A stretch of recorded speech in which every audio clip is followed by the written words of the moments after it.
Welcome to the John Chappell Natural Philosophy Society Science Chat for November 17 rather, 2018. Welcome to everyone, and the theme is regarding logic and the purpose of logic. And so what I want to do to start is to have multiple participants express what they think the role of logic is in science and how they think it should be applied.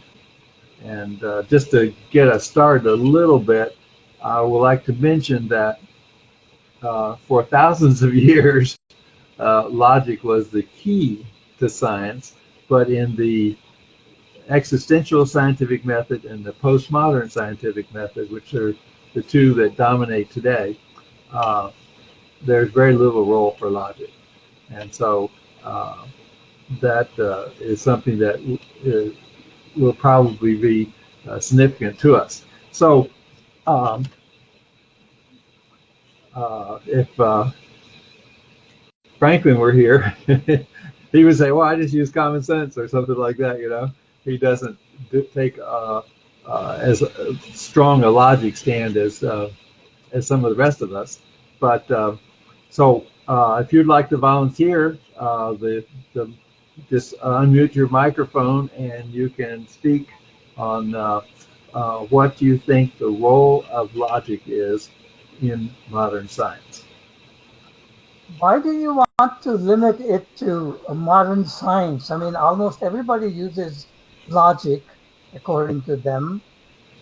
Philosophers do, even people who, creationists and biblical people think they use logic. So, I mean, there's hardly a knowledge domain that men are exposed to that would deny that they use some kind of logic in their decisions. Well, in the past we've done logic, but I think most of us think we're doing modern science. Is that not true? Are we doing classical science? No, philosophers don't think they're doing science. And my sister got a PhD in philosophy in India. Oh, yeah, well, she would have a lot to say about this topic, I think. That's what I mean. That's how, I'm trying to kind of protect her turf. I mean, why is she be excluded from this discussion? Although she's not participating, Yeah. Well, why are we, so are you, I didn't really understand what you said. What is it that your sister, I didn't quite follow that, Pal. My sister, when she was about my age, not now, at that time, when I was her age also, she was studying philosophy. And my older brother used to make a lot of fun of her. And he would often bring in God. He says, well, when God was distributing knowledge to scientists, he says, you can have this. To creationists, he says, you can have this. And everybody was divided. And finally, it came turn of philosophers. And philosophers, and my brother said, God decided that everything else that's the rest is now left over is philosophy. So that's how philosophers are. Bits here and bits there from every knowledge domain put together as a rainbow of something, or it gave birth to philosophy. Okay, so I guess to answer that point, I would say that Bill is maintaining that modern science is a particular form of philosophy that requires the use of logic in a certain way. I think that's what his assertion is. Yeah, I would say it's it's less general, the use of philosophy, and it's more restricted. And because in philosophy, you can sort of argue as to what principles to use, and that sort of gets you into no agreement. And scientists presumably have agreed they're going to use a certain set of rules. Well, the people controlling science, the scientific community, particularly the finances, they seem to have a lot of say today. And so, well, I think in the beginning, I think there was an attempt to sort of agree to the use of a certain set of rules. And then they sort of said, by using those rules, they said, oh, we're superior to all these other forms of philosophy, like religion, and in particular, religion. They rejected the principles of the philosophical basis of religion, said, that's ridiculous. We have, because our scientific principles are superior, we have a superior philosophy, and we're right. Well, everybody thinks that they're right. I guess I killed the discussion with that. Well, that's exactly the point. Okay, well, let me make up. And I agree with you, pal, to a certain extent. I mean, why would you? I mean, they've sort of excluded religion by saying the religion is just flat wrong, and we've got a better way of, science is a much better approach to knowledge, and we can run society on the basis of knowledge, and that's superior. That's the current mode of operating of modern Western society, at least in my impression. Yeah. The first time that I ran into logic, I guess, was when I was in high school, and I took algebra and I took geometry. And I learned about axioms and the use of inductive and deductive logic, and how you derive a theorem for algebra and for geometry. And that hasn't changed for a long time. I guess we still use many of the same nomenclature and ideas that Euclid, who was an ancient Greek, did, and we still show in those areas the role of logic in those fields of natural philosophy. And but we don't do it that way in physics and chemistry and biology and geology today. So you're saying, I'm not really sure what your thesis is. So is your thesis more along the lines, because my view is that the religion is based on logic, okay? And certainly if you read Thomas Aquinas, you would have to agree to that. And the Catholic Church kind of adopted that because that was, so philosophy is supposed to be based on logic. It's not supposed to be based on illogic. So logic would seem to be one of the fundamental principles that everybody agrees on. The issue, as far as I can see, is it's not about logic. It's about what type of logic. Does that make sense? So I think you're making a point about a certain particular type of logic, which you call the axiomatic method. Well, that's what they used in the past, and then Isaac Newton introduced the role of experiments, and so he helped change the scientific method to include both logic and experiment. And then after a few hundred years, that was changed.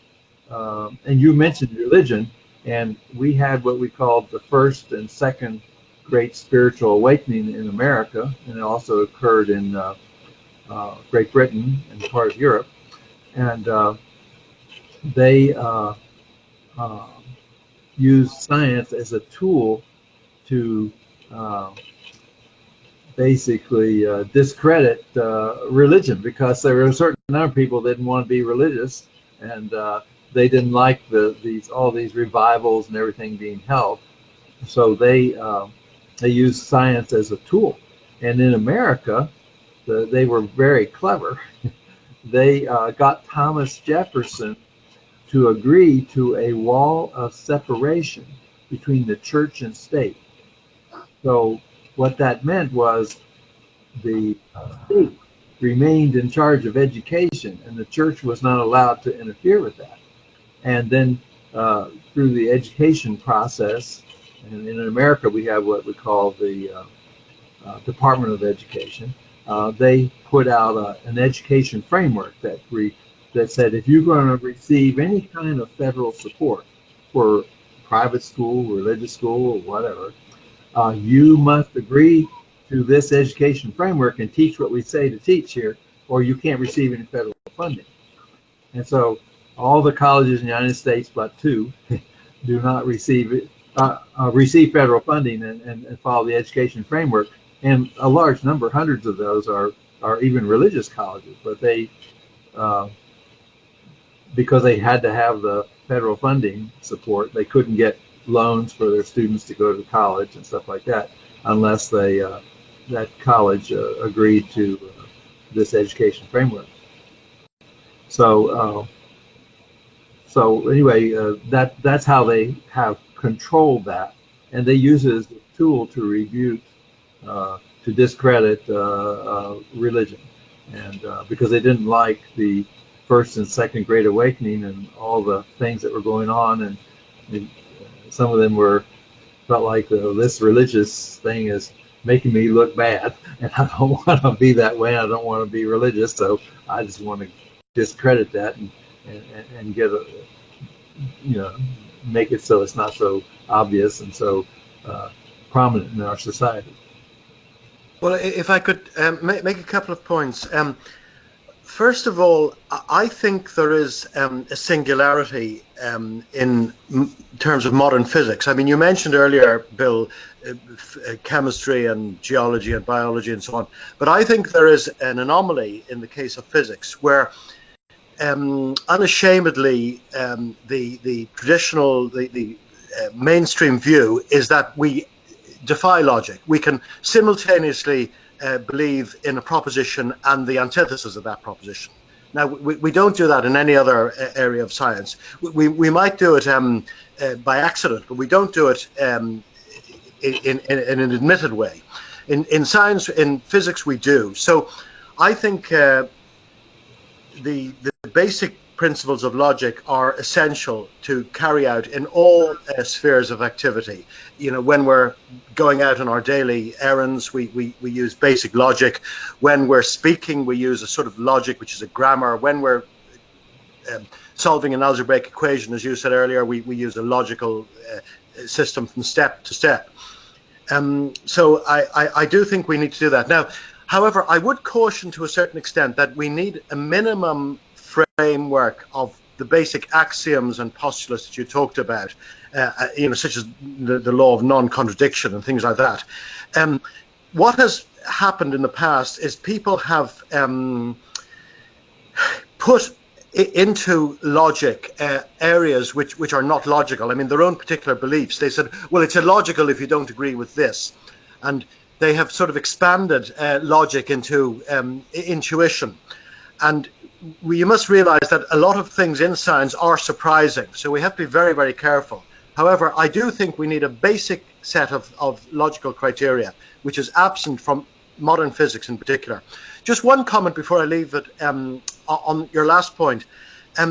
One of the things that I have considered with regard to, say, some of the experiences of the United States in particular in separation of church and state is that the USA was really founded by dissenting Protestants. I mean, these were Protestants who saw, say, in Great Britain, the results of having an established church, which had control over all aspects of society. And they felt, just like, say, the Roman Catholics were excluded, they felt excluded. So the non-dissenting Protestants I suppose to a certain extent they were fighting, for their rights, and they probably didn't succeed, but they went some thousands of miles across the Atlantic, and they finally succeeded. So they said, we're not going to repeat what we saw in Europe. We're going to have a separation of that. Thanks. Right. And they disestablished the state churches so that they wouldn't be paying taxes to support that church, which might be different from their one they're in, that they're in a more of a Protestant church. So a lot of the state established churches were Catholic, Episcopalian, and I think Massachusetts had a different type of church. But anyway, those were the ones that they disestablished, and then they no longer collected taxes. So they felt like, well, this is better. I don't have to pay taxes to a church I don't necessarily agree with. And so, yeah, that's what was going on. Well, I guess the issue here is, based on what Ian said, I have a couple of questions about what Ian said, but I think it really depends on what rules of logic what you mean by logic. I mean, it seems to me that the physicist would disagree. A physicist, a defender of mainstream physics, would disagree vehemently with what Ian said, and he would maintain that everything about what they believe in modern physics is 100% logical, and defend it very vigorously.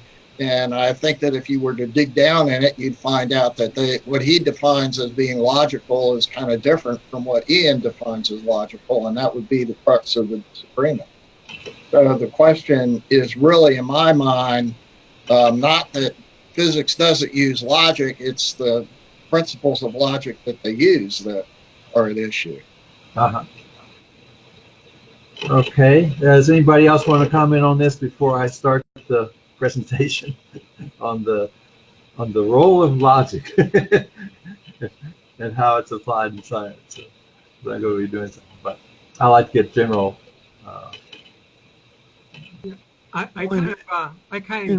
In presenting an ether model, I run into that such a narrow-mindedness that anything drastic that would interfere with the established, endowments and all that is just not even entertained. I mean, they ask you, "Where's your mathematics?" And of course, with an ether, you can't have mathematics. And you just try to go from logic, and they just won't even entertain it.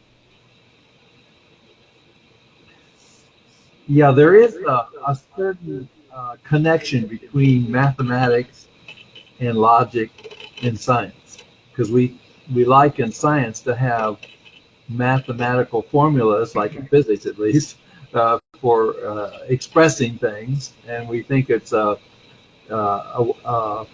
shorthand, rigorous way of expressing information. Well, in my data. I can say model, if you start with a first cause and then you have to go to an ether, and then if you say creation took an ether and our atomically structured electromagnetic quantized world came from this earlier thing, they won't entertain it. They won't even consider it because it doesn't fall into their mathematical formulas. And an editor like that, they'll just say, "I don't know where to start. Where's your mathematics?" And they just if they answer your submission at all, that's what you get every time. Uh-huh. Okay. Anyone else want to contribute? Yeah, I will. I too think there's a serious lack of logic in modern day physics. We jumped the shark when we accepted forces as being a fundamental part of existence, and a lot of people blame Newton for that, but he didn't believe in forces, action at a distance. That was not what he gave us. He gave us mathematics. He said that the concept of a force was absurd, and that anybody who believed in a force was lacking in mental faculties. And what he gave us was the mathematics, and he said he'll allow the reader to decide what the mathematics imply. And then the world took that to be, well, there must be forces. as soon as you introduce a force, an action at a distance across a void with no medium in between, you've lost logic, in my opinion. And then we came to Einstein. He added a dimension. Well, mathematics ain't working out, so I'm just going to go ahead and add a dimension. And what did that get us? Got us a Big Bang. And tell me that the Big Bang makes any sense. We're talking that quadrillions of stars and galaxies came from a primordial atom the size of a... That just makes zero sense, zero logic, and we accept it.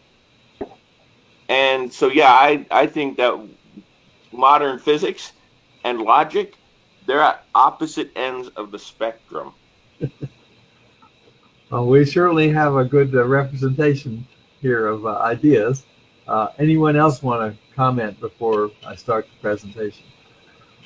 I think serious lack of logic, a lot of people equate with lack of common sense. When somebody says, oh, that's illogical, they're saying, hey, you don't have any common sense. I mean, on the street, not in academia. Yeah, so I'm in an organization called Common Sense Science, and we would probably say that common sense is a sort of logic. And it's so obvious that we call it common sense, everybody knows. But not all of the logic that we use in science is necessarily that way. Okay. If there's no one else, I will go ahead and start the presentation.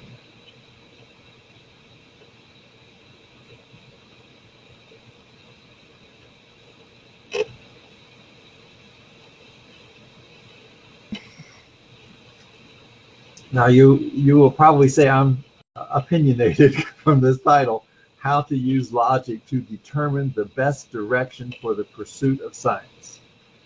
The idea here is that what we would like to do, and this is something that Isaac Newton emphasized, that he worked on the force of inertia and the force of gravity, but he thought there might be a universal force, and so what he had was just temporary until we discovered more. And so what we want to look at, or what I'm going to try to introduce in this presentation, is how to use logic to find the best way to pursue science that will get you to something like a universal force, or at least a minimal number of forces. And today in science we have the electromagnetic force, force of gravity, strong interaction force, weak interaction force, and then we talk about some other forces like inertial force and stuff like that, but we think that's not a fundamental force, it's a secondary force. And so anyway, that's the general overview of what we want to do, and we have quite a variety of things that people believe in our group, which is good, because then it helps us all test our ideas against something. Let's see if I can get this to the next one. Yeah. Can you see my slide on the screen? Can you all see this I'm sharing on the screen? Yes, it looks good. I can see it. Yes. I want to talk today about meta theory. Meta theory is something that was invented by Henri Poincaré. It's part of what's called meta mathematics, which applies to all fields of natural philosophy, and not just physics or chemistry or biology or something like that, but mathematics, language, all kinds of areas that would show up in mathematics. And Galileo had some interesting things to say. He said in one of his quotes is, in questions of science, the authority of 1,000 is not worth the humble reasoning or logic of a single individual. In other words, he's saying that logic is more important than the opinions of thousands of people that are not based on something that's got a chance of being true.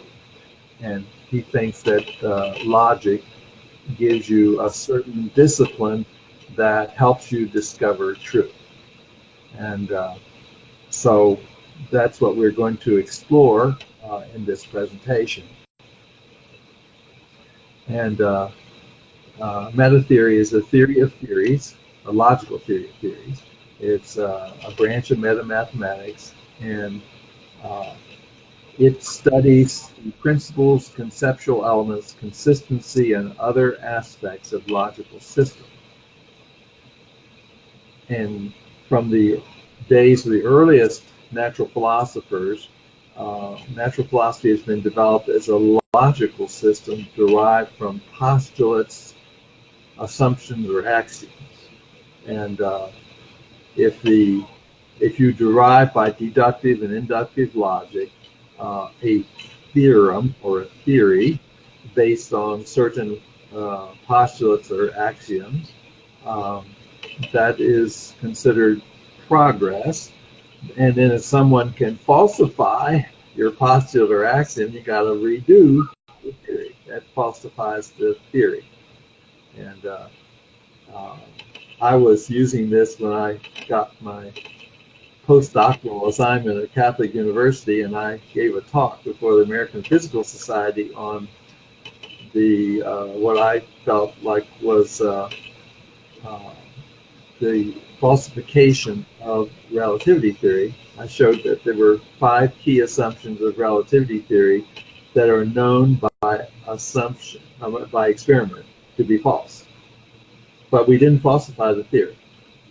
The modern science under the existential and the postmodern philosophy of science did not falsify the theory of relativity, even though the concepts, the postulates, the axioms of the theory are known to be false, because the scientific method didn't use logic that way. And so they said that the only test for these theories is, can they predict, not if the ideas on which they're based are true, but can they make predictions that agrees with data.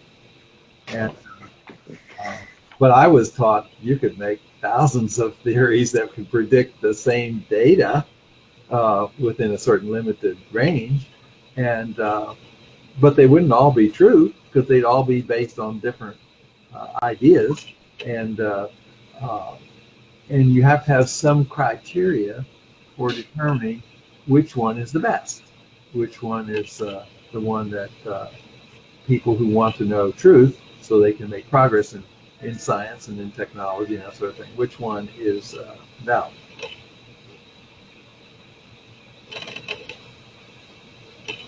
Okay, meta theory.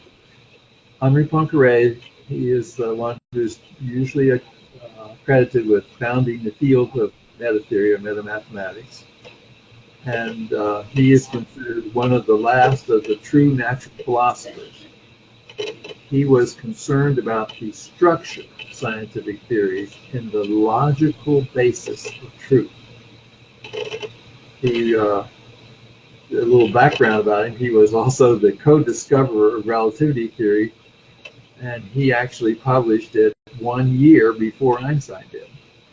However, neither he nor Einstein ever received the Nobel Prize for this work, because Poincaré's arguments from meta theory showed that relativity theory was false. It wasn't a true theory. And so if he hadn't done that, he might have received the Nobel Prize for it, and not Einstein. But and Einstein did get a Nobel Prize, but that was for his wife's work, Mileva, on the photoelectric effect.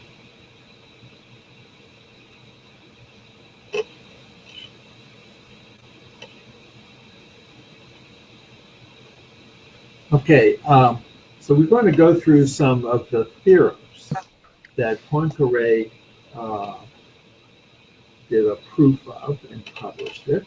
Uh, and we're going to try to apply those theorems for all theories and see what the ramifications might be. This is a little different kind of logic than most of us are used to using because most of us were never taught meta theory when we went to school.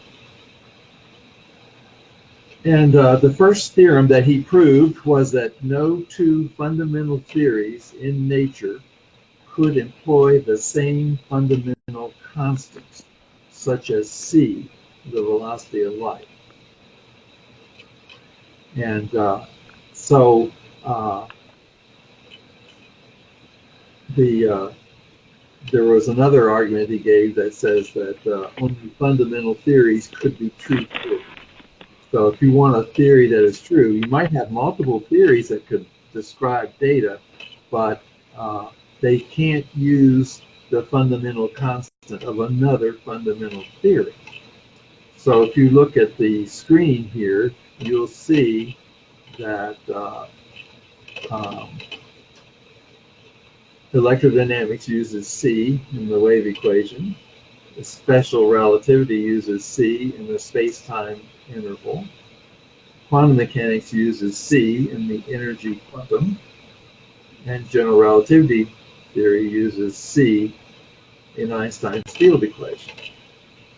So we've got 4 theories here that use C. And what does Poincaré's theorem that he proved and published, that no two fundamental theories in nature could employ the same fundamental constants. And as a result of this, Poincaré made some predictions. He predicted that the theory of electrodynamics was incomplete. And he predicted that when it was done better, more completely, complete form, that you wouldn't need the theory of relativity, both special and general, and you wouldn't need quantum mechanics. So that was the first ramification of this theorem, which is supposed to apply to all areas of natural philosophy. So now, if we look at his vision,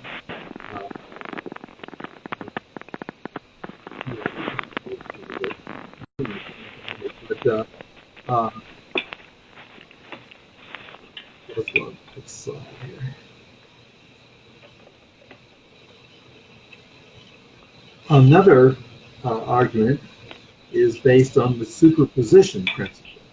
I don't know how familiar you are with the superposition principle, but the superposition principle claims that if you have stability and coherence in any kind of system, that the system has to consist of all linear systems or only one nonlinear system. And so these systems, which we could call our solar system or the universe or whatever you want to call it, it's maybe a collection of moving charges and things of that sort. But when we want to describe this, we cannot, we currently are using electrodynamics, relativity theory, and quantum mechanics. But we can only do that if these theories are linear, all linear theories, or just one nonlinear theory.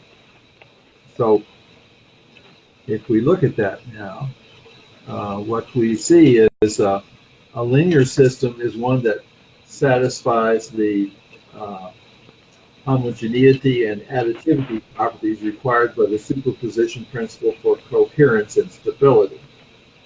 So if we have these properties, we see that we're going to end up with either linear or nonlinear theories. And, I think I go to the next one.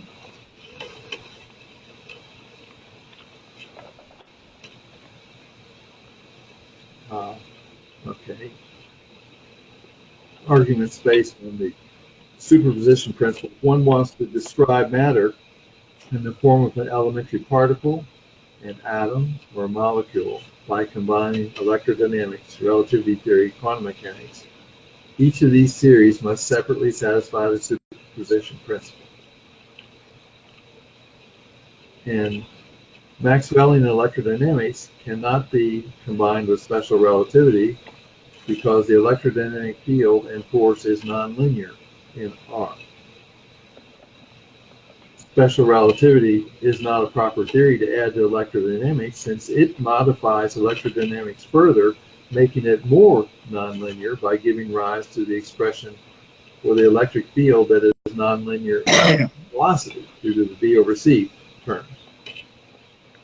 So we see that both of these theories are nonlinear and they're not compatible with one another in the sense of the superposition principle.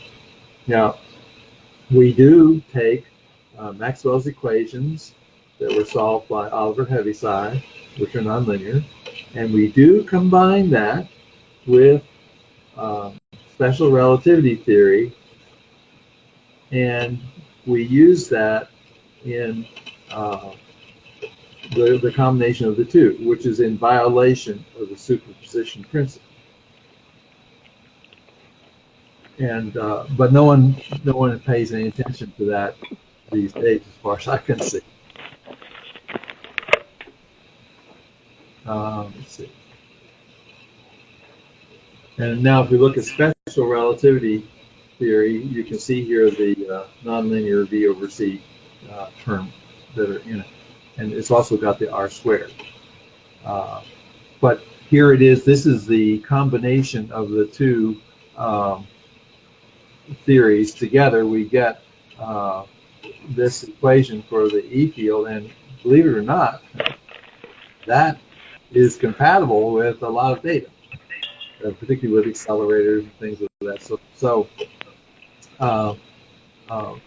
But according to the theory of superposition principle, that should not be working out perfectly. It may work out in some cases, but not universally.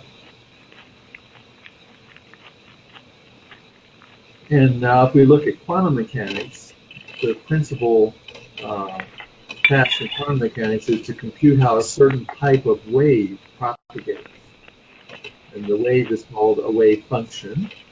And the equation that governs the behavior of the wave is the non-relativistic Schrodinger wave equation, or the relativistic Dirac wave equation.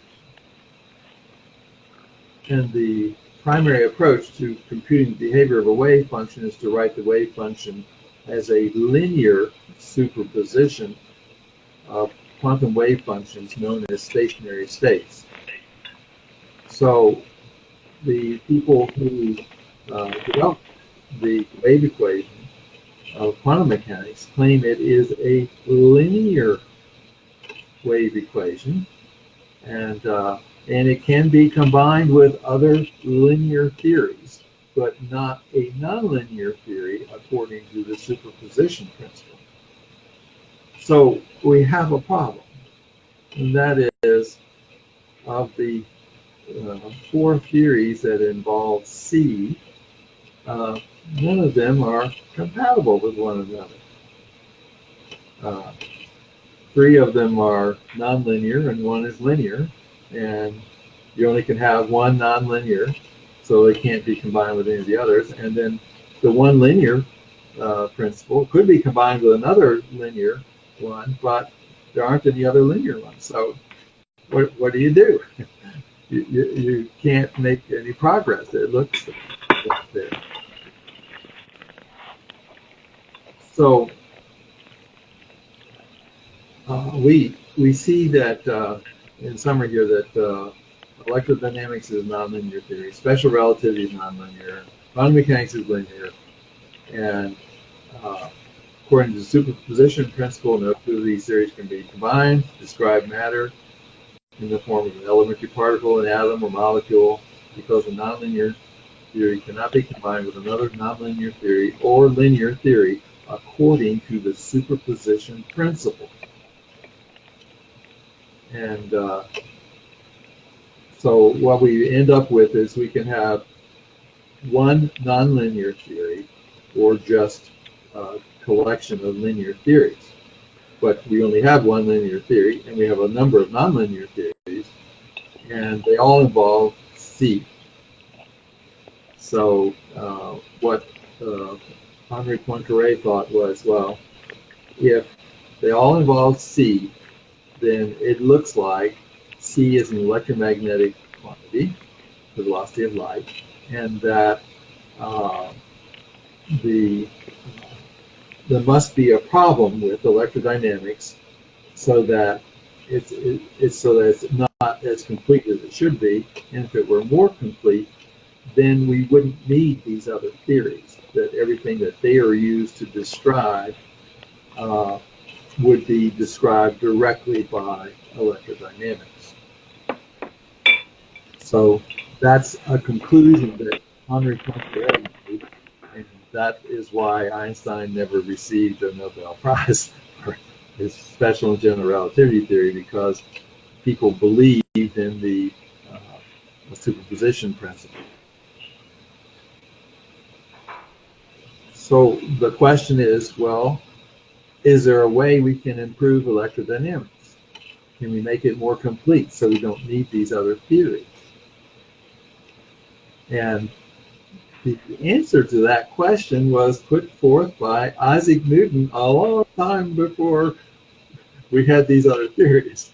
And in his book, Mathematical Principles of Natural Philosophy, he developed the empirical scientific method to measure and mathematically define the minimal set of empirical equations to explain nature. So in each field of natural philosophy, experiments were to be performed to develop empirical equations to summarize those experiments. Then the complete set of those empirical equations were to be solved simultaneously to obtain the more general and more complete equations for that field. And in electrodynamics, which this wasn't available to him in his day, there were 8 empirical equations. But instead of solving the complete set, Oliver Heaviside, by the way, Maxwell did try to solve them using quaternions. People didn't like quaternions because they weren't used to using them, and so they followed Oliver Heaviside, who solved the equations in terms of vectors, and he only used 4 of the equations. But he had 8 unknowns, so he threw away the unknowns that he didn't have, that he couldn't solve for, so that his 4 equations, he had 4 unknowns, and he could solve it that way. So that's what Oliver Heaviside did, and that's what we commonly call Maxwell's equations. But he didn't solve all of them. I don't think so. Okay, so let's take a look at some of these equations. I have them on the screen here. We have generalized Ampere's law for force between circuits, which is wires with current flowing in or something like that. We have Faraday's law of electromagnetic induction. We have Gauss's electrostatic law and Gauss's magnetostatic law. And these 4 were the ones that Oliver Heaviside used, but there were 4 more. we have Lenz's law of induction, and we have Lorenz's force law. And then, because many of these equations involve multiple uh, frames of reference, we have Galilean relativity and for two of the prime, r prime and t prime. So that way we could describe it all. Let me see if I can go back and show you that in the previous equation. Yeah, here you see in Ampere's law, see the r prime, and also in Faraday's law, you'll see the r prime and t prime. So those two laws had more unknowns than they had equations to solve for. So according to Isaac Newton, the thing to do would be to solve all 8 of these equations simultaneously. We have 8 unknowns, we have 8 equations, and to solve them all simultaneously. If we do that, we obtain a more complete version of the electromagnetic force. And I've written it down here that this is what is obtained by the solution of all 8 of those equations. And it's interesting to note, you see what looks like the special relativity terms, the beta squared terms, the 1 over the square root of 1 minus beta squared, and then a sine squared theta. That looks like relativistic terms, but we used no relativity theory. This is from the 8 equations of electrodynamics, the 8 empirical equations.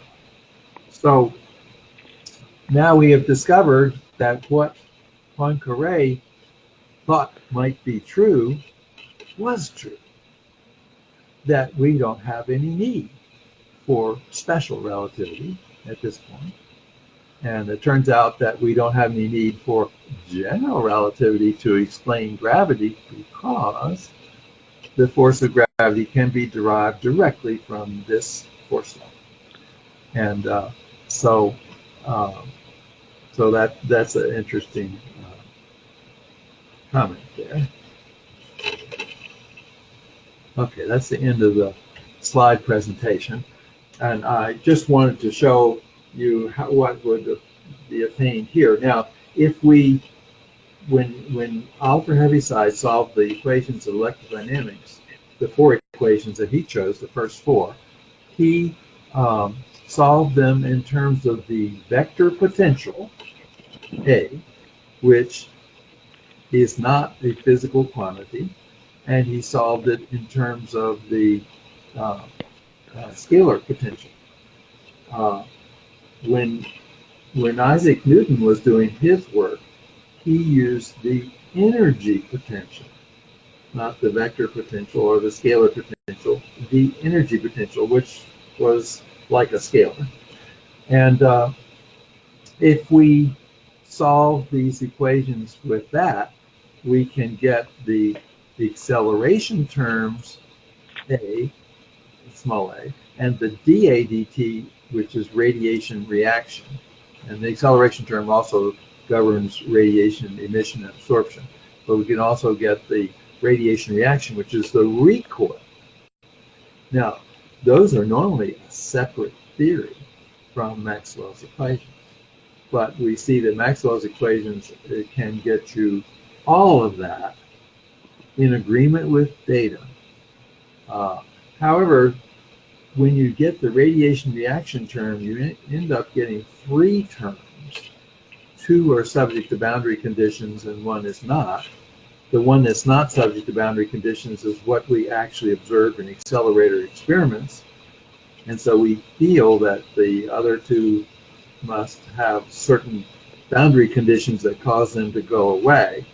And if you ask what the boundary condition is, the boundary condition is that the building blocks of all things that are electromagnetic must consist of toroidal shaped rings that are continuous. They can't be made of point charges or something. They have to be continuous. So that is the conclusion that you get if you accept that you can do this. So that makes it very interesting.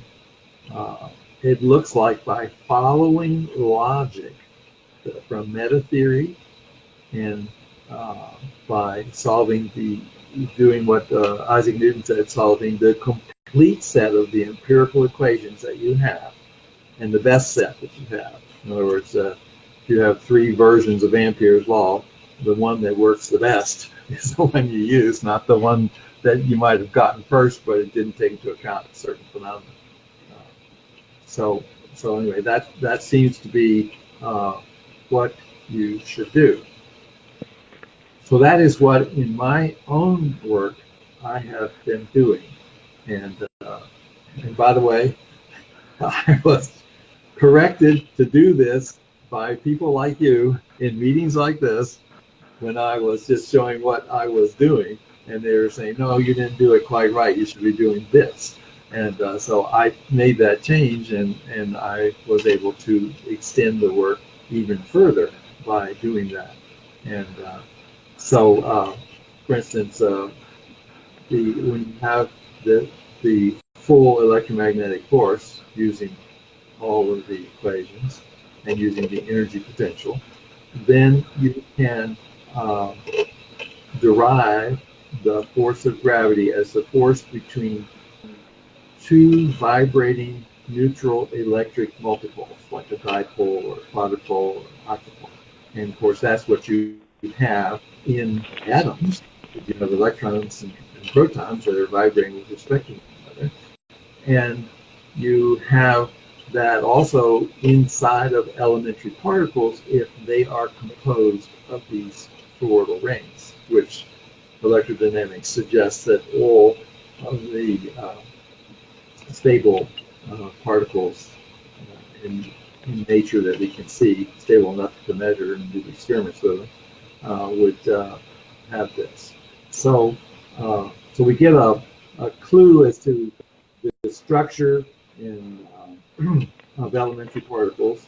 And although I don't have time to do it in this particular presentation, I have shown that the 96 elementary particles that experimentalists have been able to make with accelerators and to form a beam and perform experiments with them, those 96 particles can be described in terms of these toroidal rings, and the mass of the elementary particles is due to the vibrations of the toroidal structure, which has a certain type of symmetry to it, which we call chiral symmetry. This electromagnetic force has the chiral symmetry, and you can recognize the chiral symmetry by the sine squared theta and the r cross theta type terms that produces the chiral symmetry. You also have some spherical symmetry. So anyway, that if we derive the force of gravity, we get a force that is superior to general relativity theory and to Newton's own universal law of gravitation, because it is able to predict the force of gravity as measured in our solar system, all the way up to the outermost parts, like Pioneer 10 and 11. Can also predict the velocity of the outer spiral arms of spiral galaxies without having to invent dark matter and dark energy. So that is considered that is considered quite progressive, and so because we don't have any direct experimental data to confirm the existence of dark matter and dark energy, and it's not a small term. 96% of all the energy and matter in the universe is dark matter, according to general relativity theory, if you are requiring it to be able to predict the data for the outer spiral arms of spiral galaxies. And only 4% of the matter and energy of the universe are observable matter and energy. So we have eliminated something that we don't need, dark matter and dark energy, as long as we use electrodynamics. And also, in the case of elementary particles, the standard model of elementary particles, there's a couple of versions of, it uses between 19 and 29 adjustable constants representing unknown physics to be able to predict the data, but it can't predict all of the data as well as it would like. Like, it has a great deal of trouble predicting the mass of the electron. And because it's so light compared to the other particles that have charge. And so that is a problem. And in the version of the standard model or model of elementary particles that I have published, I'm able to predict all the known properties of the 96 elementary particles that have been properly confirmed experimentally. It's able to predict all the properties of them with no adjustable parameters. Not 19, not 29, 0 adjustable parameters, just electrodynamics alone. And so that is quite an accomplishment, I think. And of course, the current theories, the standard model of elementary particles says, oh, there's 400 and some elementary particles because our theories don't work unless you have those elementary particles. And so they Usate o cuci super. Pardon? Oh, sorry. Excuse me, sir. Sorry, here is Slobodan. I forgot that my mic. I'm following the conference on phone, you know, so I just forgot to tell something to my wife. Thank you. Sorry.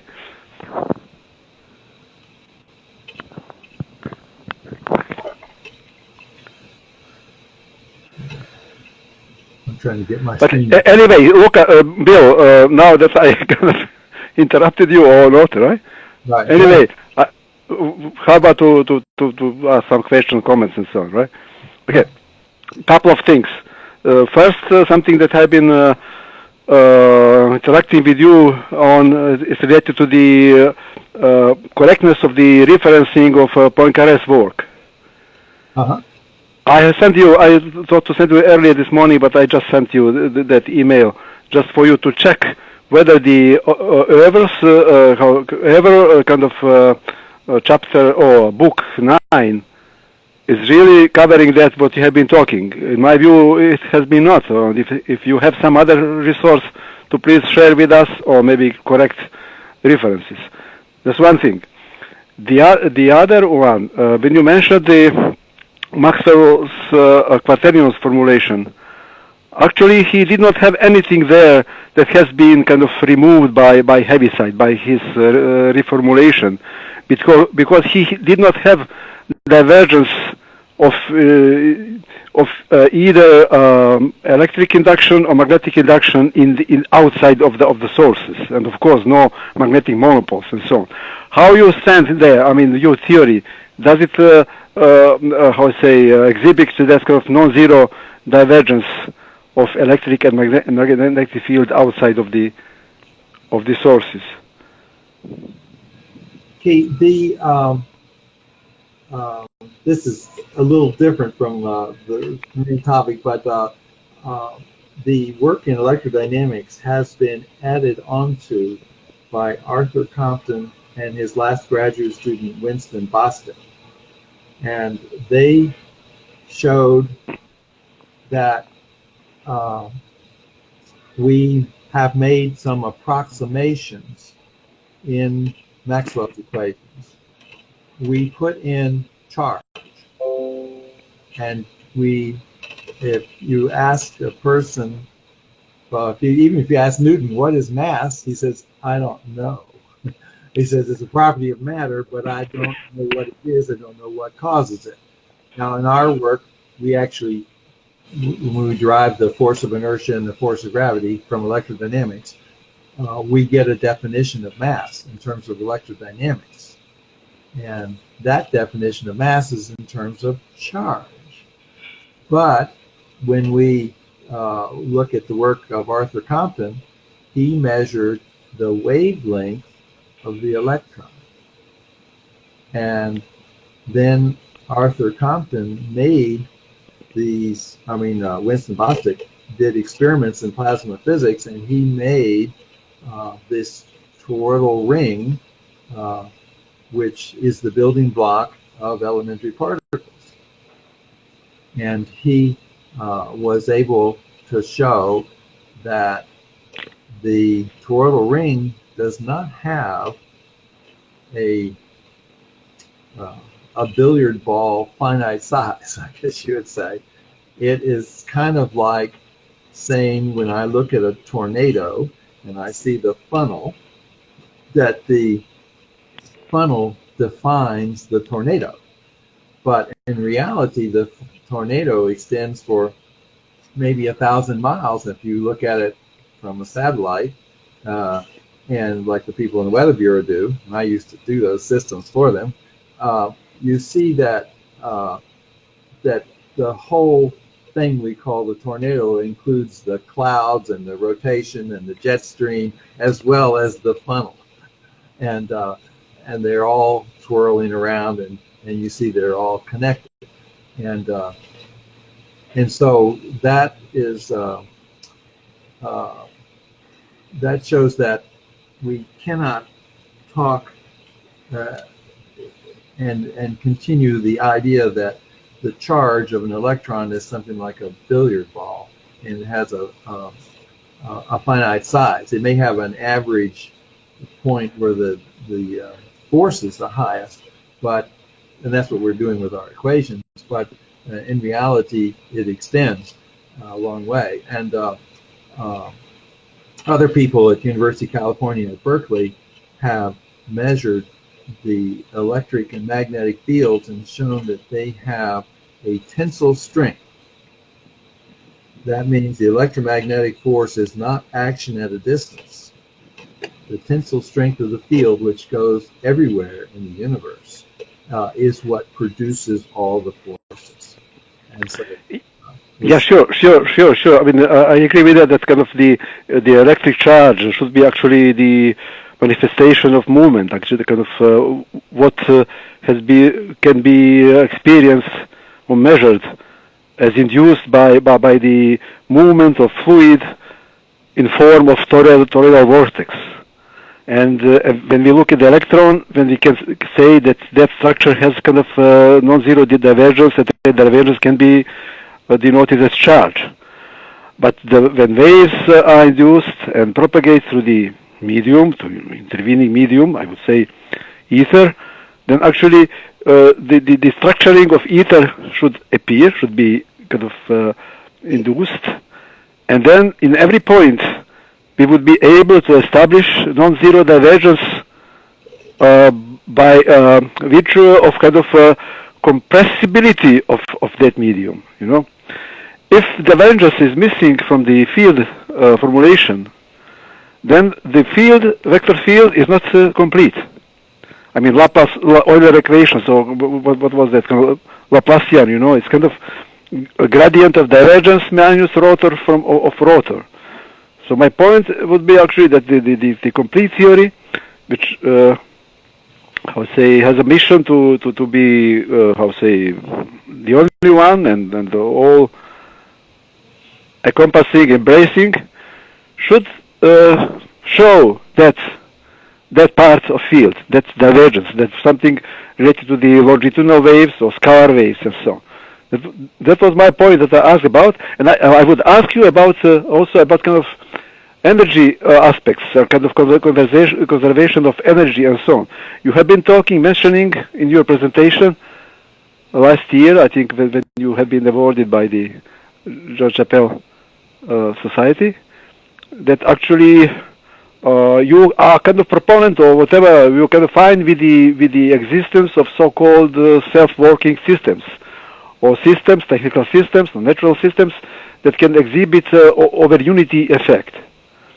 Is there some aspect of your theory, maybe that's recoiling, say velocity of acceleration, that can be related to that aspect of such systems? So I mean that energy in overall is conserved, but locally can be actually pumped out from the substrate, from the ether substrate, for example. And to what extent ether figures in your theory as something, as a necessity? There's a very interesting questions you're raising, because you're saying, well, we've made some progress in terms of electrodynamics, and the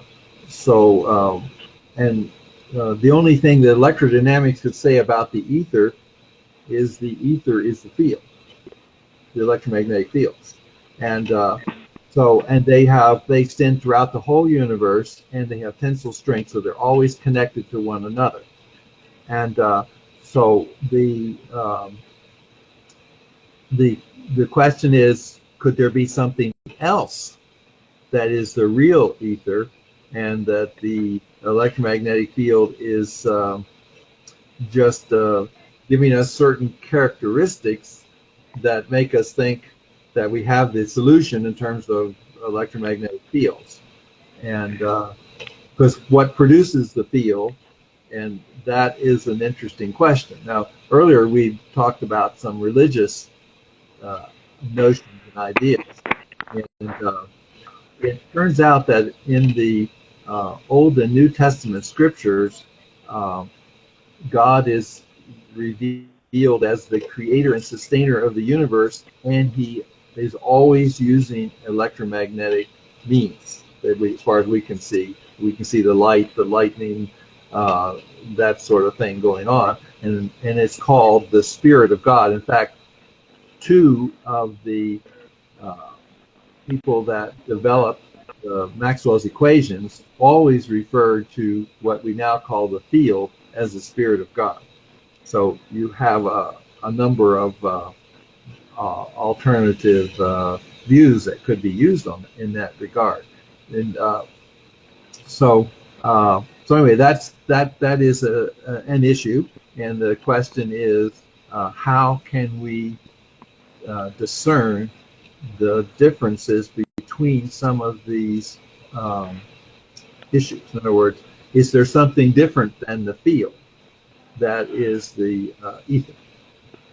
And yeah, actually, ether should be the medium where, the electromagnetic phenomena take place, and actually the flow of say particles or whatever of ether fluidodynamically actually can be sensed and are sensed and can be interpreted as forces, and kind of not only electric force as 1 over r squared, but also as a magnetic force, or 1 over r to the third degree, as I have been indicated before. So kind of that's something that the divergence, non-zero divergence within the field. When you have the wave equation, the Laplacian, that delta,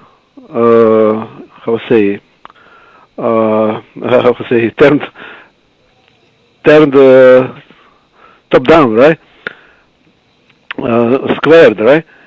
It is gradient of divergence minus rotor of say A, or whatever kind of maybe scalar, or maybe just scalar. The Flandrian has formulation with just scalar S, but I would allow for magnetic vector potential as some physical entity. So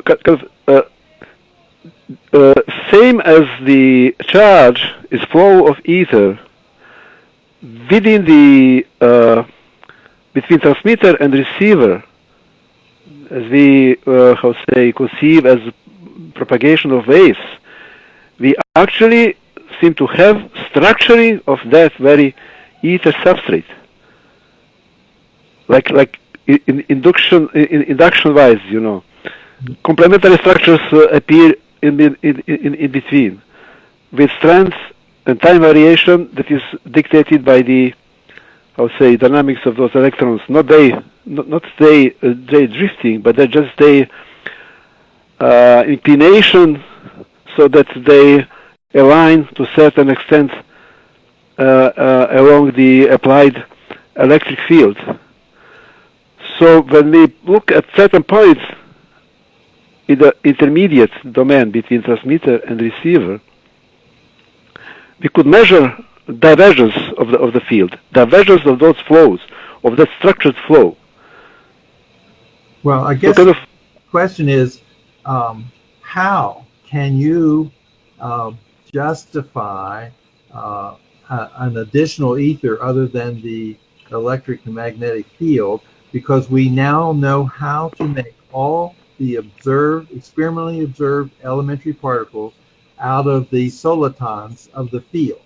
And the soliton is that's great. I mean, the solitons actually are kind of dynamic structures, so kind of you can say standing waves, whatever. It's actually the flow, the particular organized flow of particles that otherwise are moving in all directions with certain speeds, unorganized. So their kinetic energy, gets, changed or whatever, gets converted into the internal flow, internal kinetic energy of those, solitons. Yeah, well, but still, it is not a solid body. It's just flow. As in all those particles that consist that flow, they themselves can be thought of being composed in similar way, same way, from the particles of the lower scale and down. I mean, infinitely maybe, on up infinitely. But when we look at the level of, say, luminiferous ether, or kind of something that we are, like, that has been conceived and elaborated and worked on for several hundred of years, then there we could say, talk about certain particles, then convert from that unorganized flow into the organized flow of those toroidal vortexes, or you say solitons. And we have now that kind of process that is kind of interactive. So one structure as electron or positron, it just depends from which side we are looking at, or what is the relationship between the equatorial flow and the meridional flow of those particles within those not that strictly distributed kind of this pretty much kind of smeared out, right? But we have kind of maximal of density and velocities and so on. So that flow induces the flow, induces the structuring of that unorganized ether at the same level of kind of gas or fluid. So on that level, that very level, we should be able to discern the non-zero divergence based on the time variation of density. And kind of this is extension then of the Gauss-Ostrogorsky theorem, right? And of course, it can be also applied to mass and so on and so. So this is the part that I'm talking about divergence. But energy-wise, it's a very interesting question. I mean, I would like to tackle that question. Conservation of energy and kind of what is that kind of radiation reaction part? Does it imply somehow say energy there which is different from, or so kind of in addition to the kinetic and potential energy of that very level of the substrate? How you stand with the over unity systems or self-working systems and so on? Well, in the electrodynamic approach, the claim I think would be made that all matter is made of solitons of the field. So there's no other kind of medium that exists, so there's no ether, is what you're saying. The ether could be no ether of particles, but there could be you could perhaps call the electromagnetic field the ether, because it's responsible for everything that occurs. And then the question is, if you ask the question, where does the ether come from? That is a question that is hard to answer, because since the field is continuous and has tensile strength, and it goes as far as we know throughout the whole universe. We see the electromagnetic field effects even in distant galaxies, and but the question is, where does it come from? What is the particles are not the source of the field. The field produces the particles, and so. Field produces particles. I agree with that. Field as kind of fluid produces the particles as a kind of some kind of formations of those very particles of that fluid. If we just stay at one level, I mean, or maybe two scales of reality, then we can kind of establish that correspondence. But when we go down, say, out of what those particles that consist that fluid that we term ether, and out of which those structures, toroidal vortexes, form the zone, then we enter into that kind of realm of kind of looking into the infinities, and kind of is it possible really to establish correspondence between scale-wise organization of reality and those hierarchy of the set theoretic infinities that had been initiated by George Cantor and so on. I mean, we actually could not escape that question, but actually we would have then some kind of set similarities, same processes on every scales, so that the particles for certain scale are actually the same formations that appear at that scale based on particles of fluid on lower scale. And down infinitely, up infinitely, with a kind of recycling, from those galaxies, from so-called black holes. We actually say maybe Hawking's radiation, right? We have kind of replenishing of that ether substrate, or maybe different scales of ether substrates by different scales of those particles and so on, But there would be the same mechanism, that kind of interaction of unorganized flow and organized flow. Organized flow as a matter, or particles, or charge, or mass, or whatever, and waves as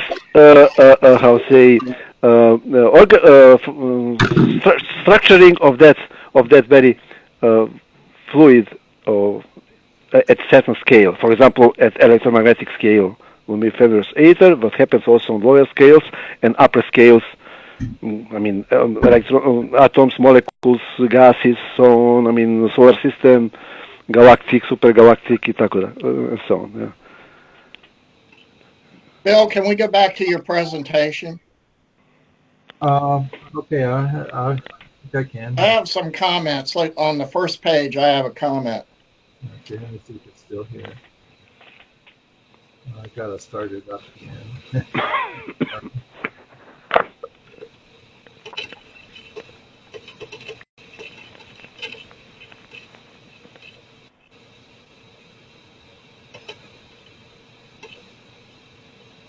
Okay, you want to... Let's go to the title page. I think on your title page, you ought to say meta theory and not logic. Because how to use meta theory to determine the best direction for the pursuit of science. I don't think you should say science. I think you should say either logic or meta theory. Logic is too ambiguous and doesn't have a specific meaning to say your particular presentation uses a particular method of logic, which is based on Poincare's meta theory. Yes, but meta theory includes all the known methods of logic that you know of. Well, I'm just saying, to make it clear to the people you're presenting it to, I would say that you're talking about meta theory. You're not talking about logic. I mean, if you were talking about logic, the first thing I would say as at this presentation, I would say, well, you're not talking about logic. You're talking about a particular kind of logic. Okay, now let's go. Can we go on further to the empirical laws? Okay. Let's see. Hold on.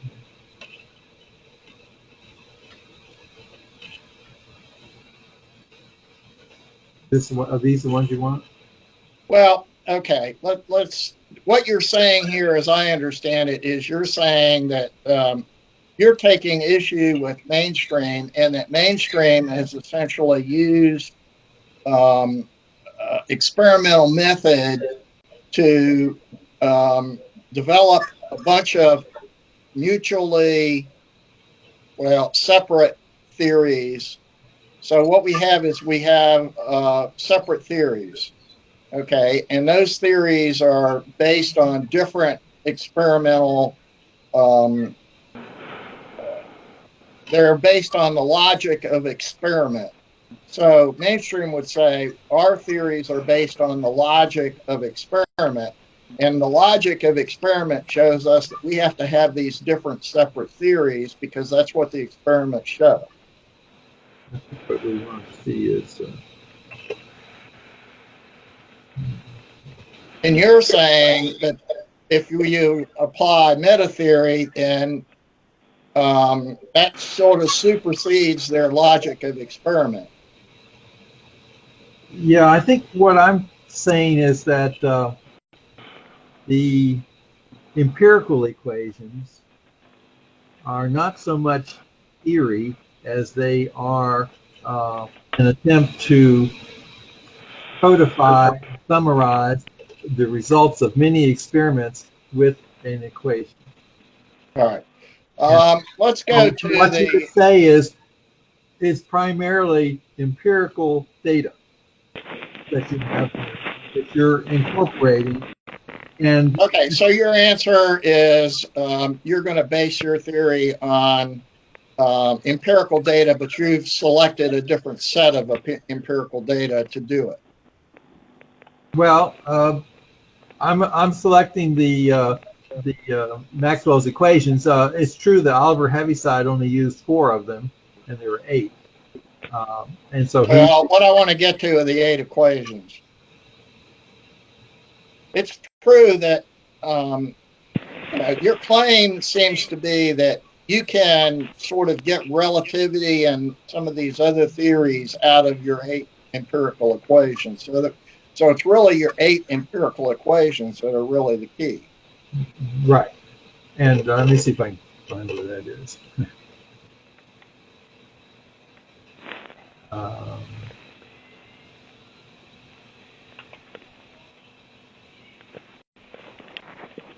Here are the empirical equations: the Ampere's law, Faraday's law. I only see 4.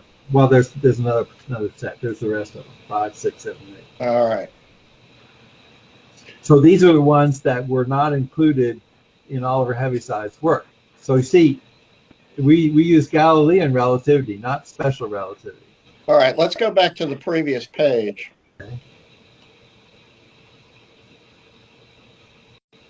Okay. So there's only one law of electromagnetic induction, which would be Faraday's law. You're not considering there. I don't see. Where is the? Are you considering the generalized Ampere's law as displacement current?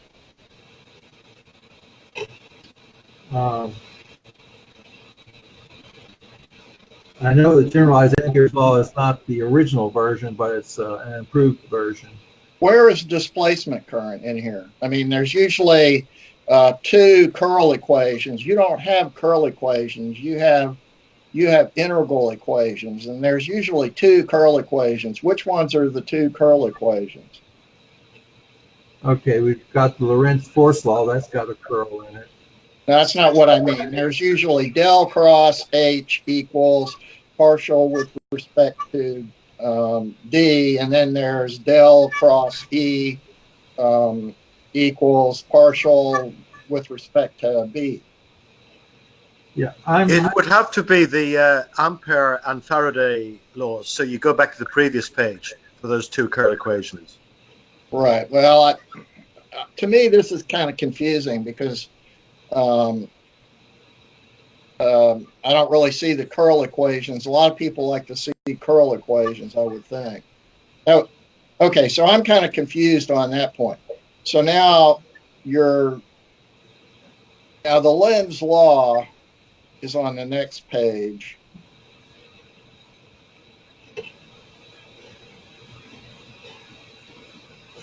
I'm not really sure I understand that one so much.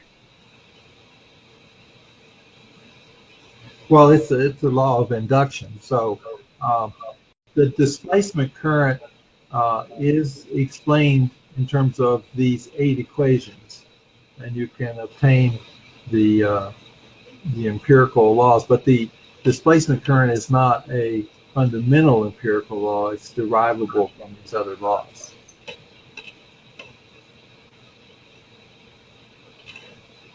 But on the other hand, whatever about that and the various equations, if we take them as you have put them forward, I've pointed out in the past that there are really only 6 independent equations, because the divergence equations are not independent of the curl equations. They actually follow. So in other words, the Gauss laws are actually a consequence of the Ampere and Faraday laws. It may be that there's some overlap between these laws, and that's an interesting question. But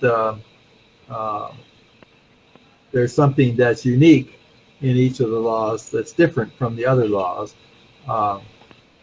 and when I solve them simultaneously, for instance, the Lorentz force law, you can obtain directly from the other 7 force laws,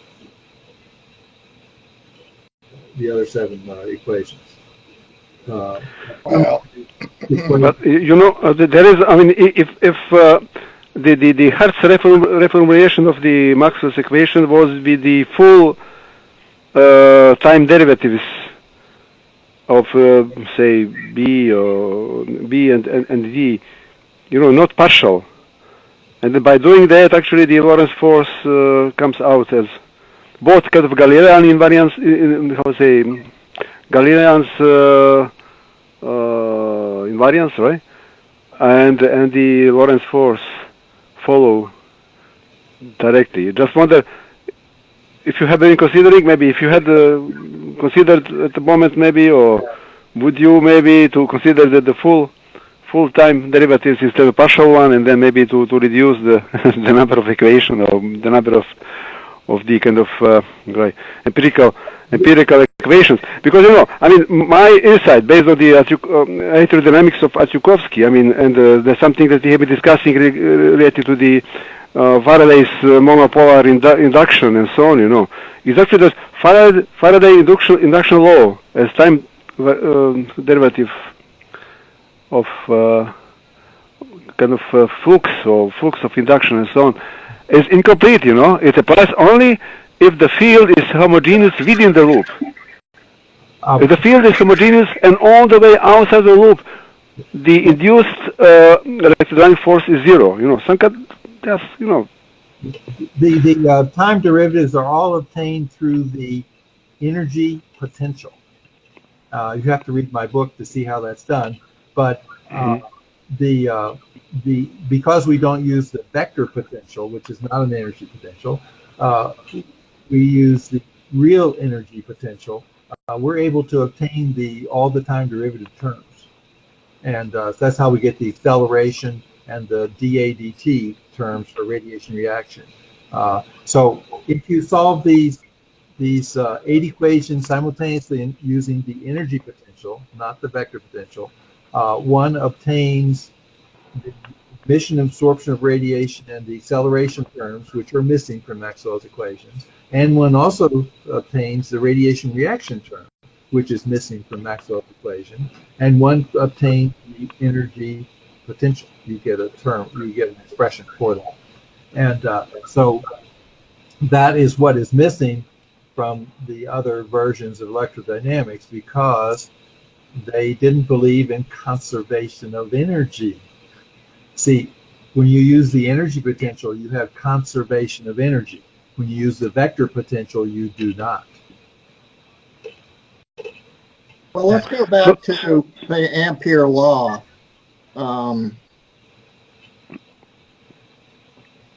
Okay.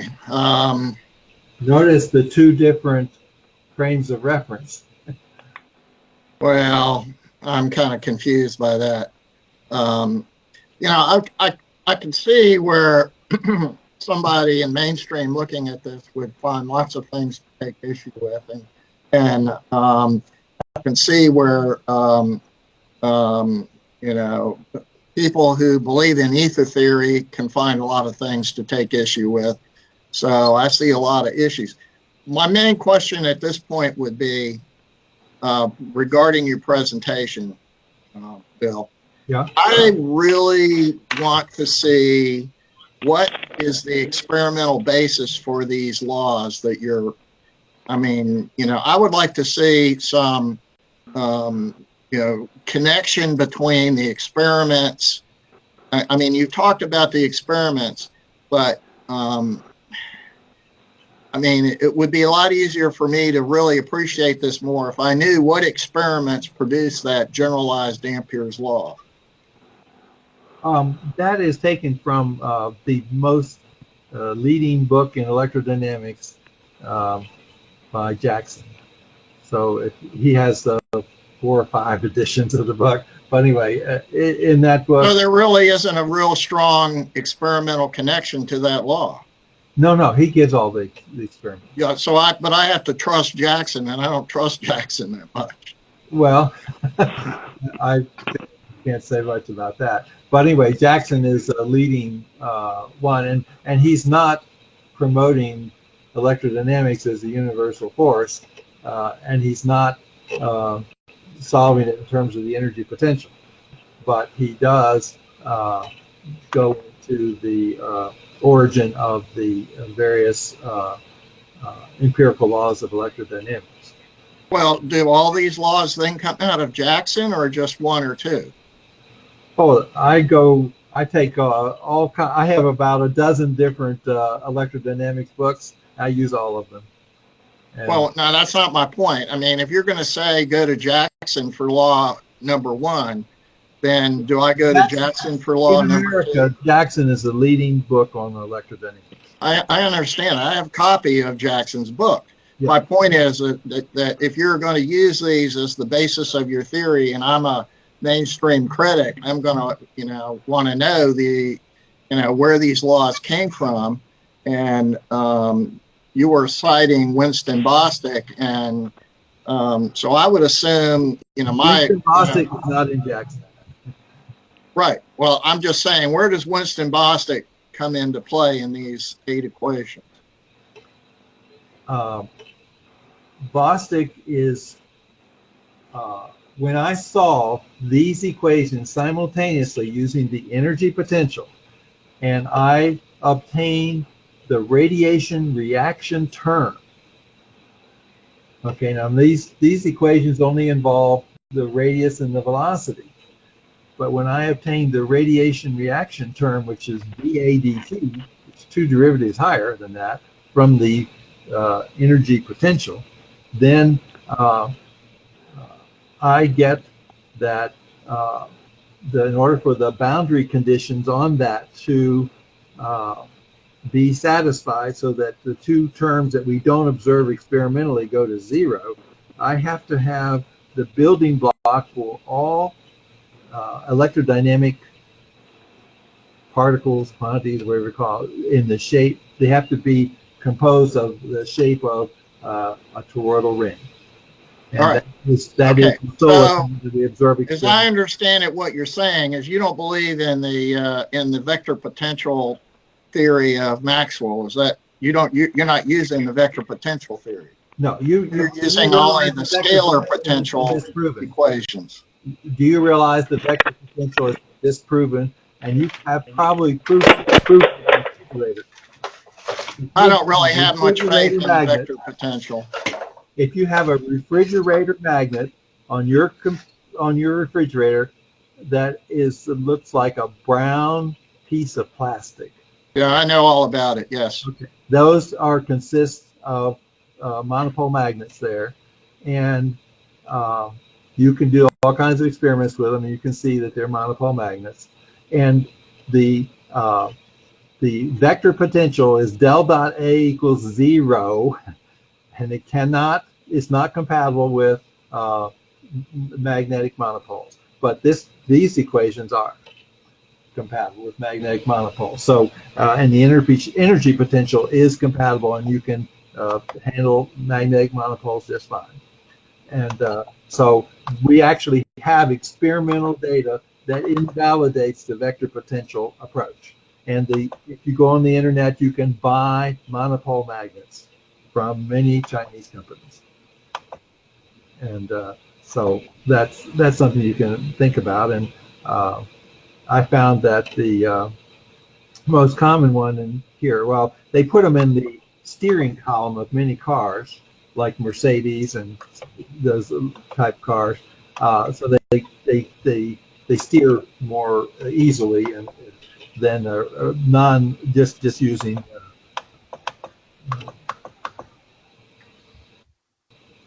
non-magnetic, but what do you call them?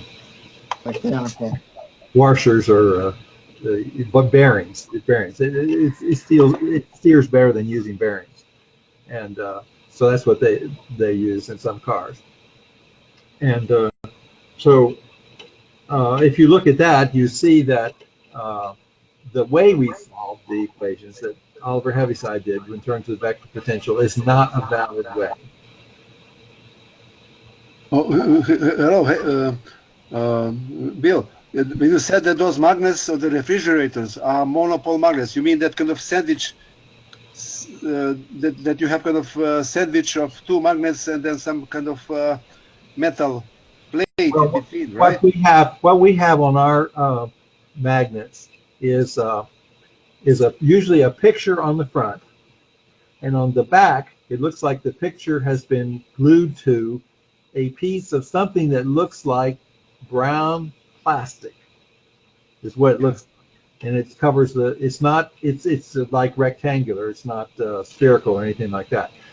And so when you take that off of the magnet, off of the refrigerator, and turn it over so it's on the other side, it falls.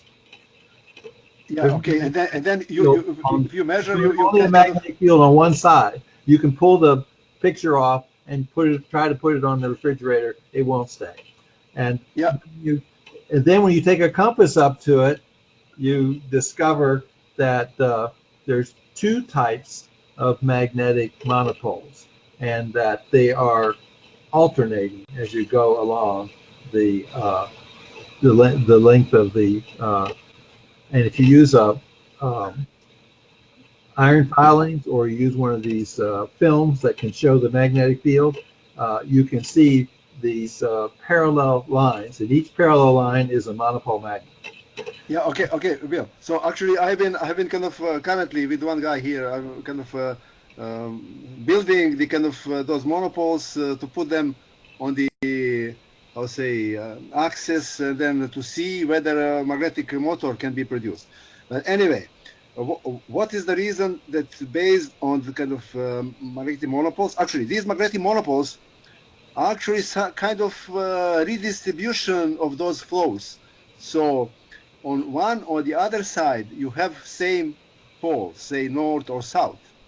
But in the middle, equatorially, say, you have the other pole. So actually, those flows that go bidirectionally, that create one magnet, get somehow redistributed by insertion of that metallic plate. And I think that that separation is enough or well enough that one can approach kind of monopole-based self-working system or magnetic generator. But my question would be, why you eliminate how you use the possibility to create magnetic monopoles, and their presence in nature of late has been kind of confirmed, with invalidating the vector magnetic potential approach on one side, and on the other, I don't see here divergence of B because it is covered by some screen here. And I assume you have the divergence of B is 0. So how, I mean, kind of these two things seems to be contradictory. First of all, I don't know what is the way that you discredit the vector magnetic potential based on the availability, at least of the macro scale magnetic monopoles. On the other, why don't you have the divergence of B non-zero? Okay, divergence of B non-zero. The vector potential, the equation for that they use to get the solution to Maxwell's equations is del dot A equals 0. If there is a magnetic monopole, del dot A cannot be 0. Okay, and then why don't you have divergence of B not 0? But you, I guess, have 0, right? It is covered here. I cannot see. Oh, let me put. Wait a minute. I do have B. Del dot here, B. yeah, 4, yeah. Yeah, and if del dot B is not equal to 0, you put a constant in there. Still works fine. Just have another constant term in the equation, but you can't do it for the vector potential. The whole approach of the why vector. No? Why not? If we allow for divergence of A B non-zero, or somehow reformulate whatever. But the point would be to get non-zero divergence in the field, in the outside of the source. So what you see, the vector potential is not the source. The vector potential is a mathematical quantity that has no physical relationship to the. But could have, I mean. No, it can't. The B. Why not? Okay, in terms of the ether as a fluid, within which all the processes happen, both structuring and inducing of the motion of the structures of the similar kind of those vortexes and so on. If B is curl of A, so the B is measure for the amount of curling, right? So it's kind of effect of the helical flow, right? And divergence would be something that is kind of a change of the density or whatever. And by having both non-zero divergence and curling, you actually have a complete vector field with both longitudinal or scalar waves if you excite the medium or whatever, and the transverse.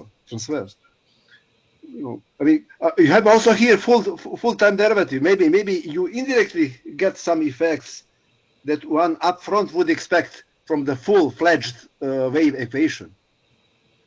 To have that has both divergence, non-zero divergence, gradient of divergence minus rotor of rotor or curl of curl. So you may be having something like because of the full time derivative that you see here on equation 2 or whatever.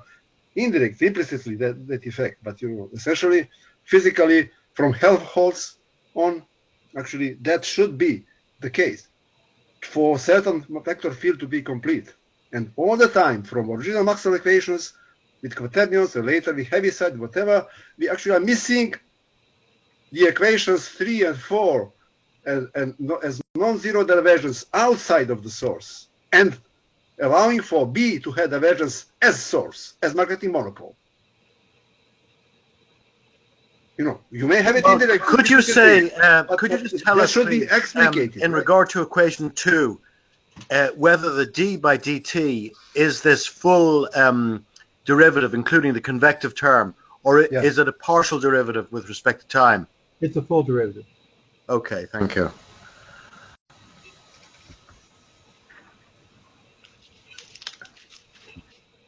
You'd have to read some of the books, like the ones in electrodynamics, to see more about the history of these laws and how that they're written.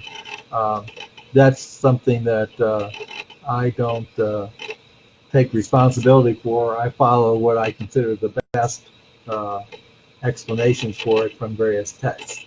And but the other problem, and this you need to take seriously, if you do not use the energy potential, but you use the vector potential, you cannot explain radiation absorption and emission. You cannot explain radiation reaction.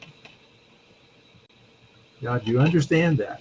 In other words, the way the Oliver Heaviside did it, he wanted it to be simple, and he wanted to get rid of some terms that were in these equations because he's only using 4 of them, and so he did a number of things, including switching to using the vector potential instead of the energy potential, and that was not a good thing.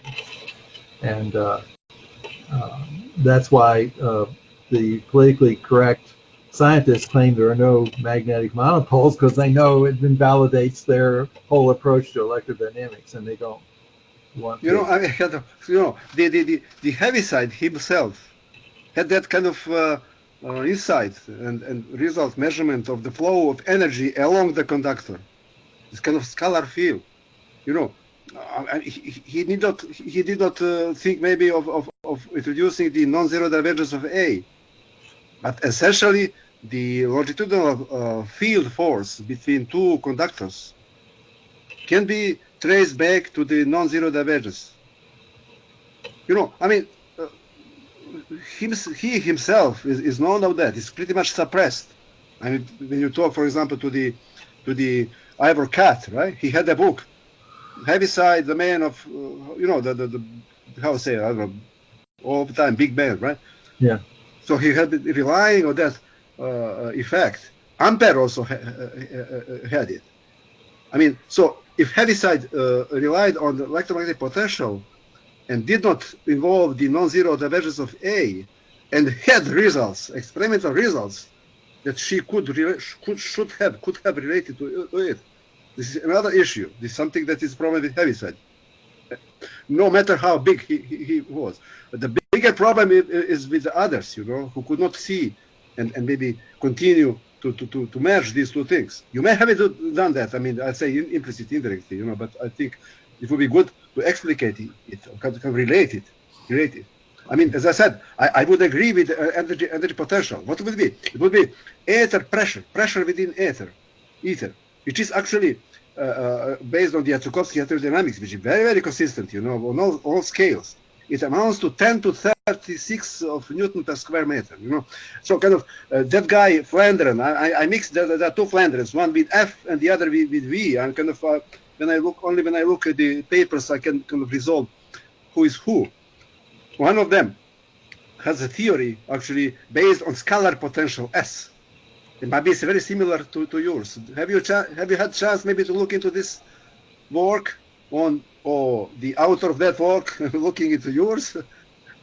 It might be similar, kind of, might be along the same similar lines, I would say. Yeah, there's some logical inconsistencies though that I've noticed, but there's a lot of similarity. Yes, and one would expect that because you should be able to make multiple theories that can sort of explain the same data but have different assumptions or ideas behind them, and one has to decide which is better, and because we can't have so many different theories explaining the same data. Yeah, but they may be just a little bit different, So not how say getting too far from the criteria of meta theory and so on, Right. And by the way, I would really ask you to pay attention to my email that I sent you. I sent you the book 9. I could not see anything of what you have been talking and referring to. Please, you have some another document, or if it is a translation in English or whatever, share with us. We very much appreciate your work, and in particular those, metaphysical or meta theory aspects and so on. And we would like to have kind of good reference to be able to spread it further.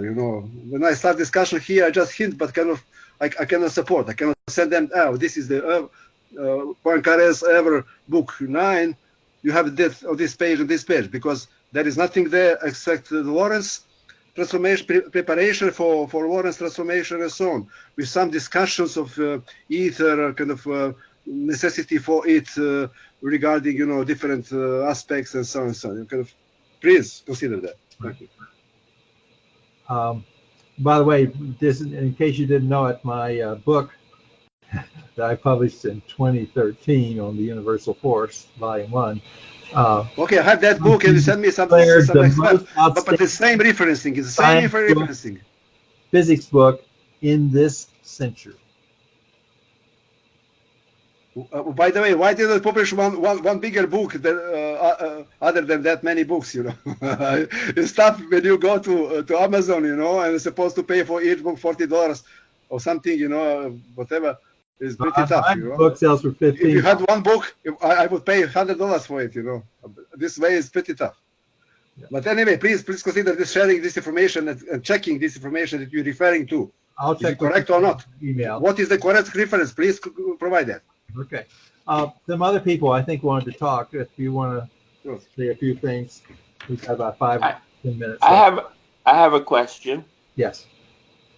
Do you have a graphic image of a soliton? Oh yes. It doesn't show that it extends to infinite distance. It only shows, it's like the tornado. I only show what you would call the funnel. I don't show all the other stuff that goes away and gets weaker as you get further away. But the field is like that, and the field is continuous. So in reality, you cannot say that the soliton has this radius or this size, because it does have a peak in terms of the electromagnetic field, but it doesn't. The electromagnetic field is continuous, and it goes off in all directions. And so it's the pictures I have, they work if you, in the sense, if you think of it as made of charge and you use the equation that way. But I don't know of any other way of using it. But I can say that it's not fully correct. Can you show us? I don't have the picture here handy. No. Sorry. Okay. But if you look up Winston Bostic and the soliton, you'll get the paper. I have the paper. I can send it to you if you send me an email. That's okay. I can look up Winston Bostic. Yeah, and that's his most famous paper is the one on the nature of the electron and the soliton. Then the other question, at the beginning we started off with a little discussion about logic. Yeah. And what I'm hearing is that the universe is made out of equations. No, what you're hearing is that from the time of Isaac Newton to the present, it has been felt that the formation of equations was one of the best and most precise way of expressing scientific theories. And so that's what the goal has been ever since his time, is to try and be able to write the empirical laws as equations. Then we can test them, and if the equation doesn't work, there's something wrong with it, and we can correct it. And that way we keep on improving it. So these equations, like the generalized Ampere's law, that's better than the original Ampere's law. And it was corrected to be able to describe certain experiments. And other laws have never been corrected, but that one has. And so so the advantage of the empirical laws is that um, you can use a you can make calculations and predictions. If you don't have a mathematical law, you can't make predictions, and you can't falsify a theory because it doesn't agree with predictions. You know, Bill, my comment and others, my comment would be here, this one. I mean, when you mentioned Newton, I mean, the empirical laws should be really complete. And in case of Newton, unfortunately, the laws that may available there have not been used fully by Newton. He used only the third, rule or law of Kepler, but totally ignored or forgot or did not know about the basic invariant, which is actually product of distance and tangential velocity that applies to perihel and ahel domains. If that invariant is combined with the Huygens central acceleration, centrifugal, centripetal, whatever, v squared over r, the 1 over r to the third degree emerges. And that's actually what Kepler has been considering physically in his very, very, tough work during course of four years.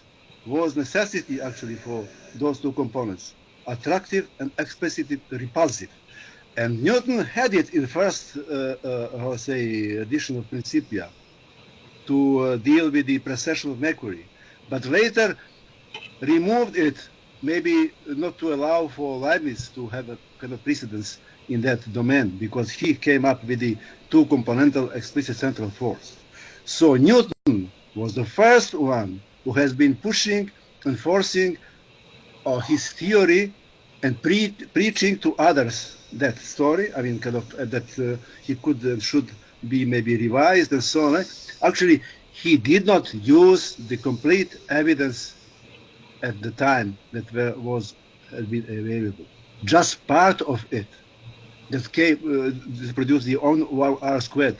Just one central force that doesn't allow for the description by differential equations, nonlinear differential equations of oscillatory type, you know. And later people were doing this and that and took that kind of part of radial acceleration, so-called virtual acceleration, put it on the right side of the equation, so-called kind of what was it, kind of virtual or whatever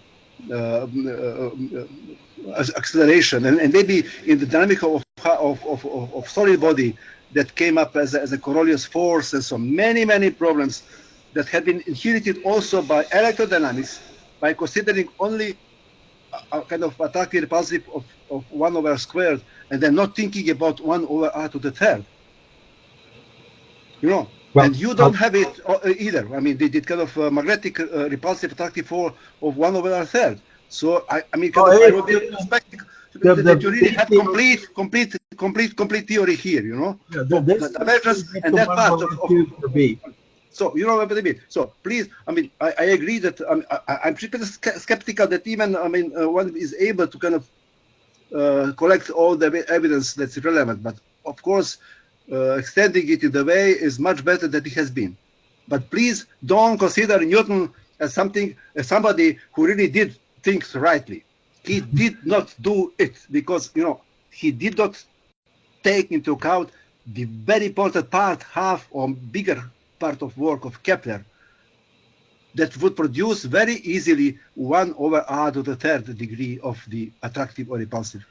I mean, kind of you're complementary to the 1 over r squared. So electric and magnetic and everything can be in a model in that way. You know, this is what I wanted to tell here. I mean, just for record. Thank you. Do you have a paper or a book reference or something to that? Yes, definitely. I have the book, my paper on the CNPS, CNPS, right? 2016 is about that. And on the other part, regarding the issue of the refutation of the one of the two integrals, the angular momentum integral, I have the kind of elaborate on my ResearchGate page, you can find it, Kepler equation and the angular momentum, historical perspective, critical analysis, and the implications for development of mechanics and physics. You will say that Newton was missing more than half of the empirical evidence that has been available at the time. Well, Jose, law made a really bad kind of service to the Kepler and to all of us who follow. So I can send you the link myself, but you can find it. I recommend to other people to look at that. Proving that the sum of kinetic and potential energy in the orbital motion of, say, Earth around the Sun is not constant. It's very easy by taking the kind of the expressions for the R as a function of phi of angle, and maybe angle related by time by Kepler's equation, or whatever. You can get a constant, no way. And in general, if you take full time derivative of that sum, you cannot get zero. When it comes to the angular momentum constancy as the second of two integrals that had been traditionally used to solve the Kepler problem, it's pretty tricky, But I really did kind of I say solid work, or really tried hard, and provided that kind of elaborate. But the issue is this, Kepler's physical considerations that need two explicit central forces in his work, from circle and then getting to eccentric circle and then to ellipse, has been suppressed. And on the other hand, his equation, Kepler equation, that has been interpreted, or in general, area law, that has been interpreted as a constancy of angular momentum, is wrong, and the Kepler equation is wrong. He's introducing by scaling down of the circle to elliptic by actually changing some measurements, And then this is the story. The angular momentum is constant only for Kepler equation. If it is Kepler equation used for relation between phi and time, and at the same time, the area law doesn't apply. And area law has been initially used only for Ahel and Perihel to avoid the complex calculations of the sums of squares. So what has been wrong at Kepler has stayed in the mechanics and physics, and has been genius in other fields and there as well. It's pretty kind of press to come up with some kind of solution. But this physicality of attraction and repulsion has been totally teared out. Has been there in first edition Principia and then never later. So this big problem, much bigger than what Maxwell did and Heaviside did, and later Einstein, whatever. Everything is caused by that very omission or whatever, suppression or whatever. He had the reason, religious or whatever, not to allow for planets to have their vis insidia. Well, perhaps you might give us a talk. It seems most interesting what you're saying. Perhaps you could devote a future talk at one of these video conferences to that subject. Yes, sure. Why not? Yes. So ask, I suppose, Franklin about the Franklin, yes. possibility. Yeah. Okay. Thank you. Does anyone else want to make a comment before we close our recording? I'll just make one comment about Isaac Newton. The quantization of the orbits of the planets around the sun and the moons around the planets were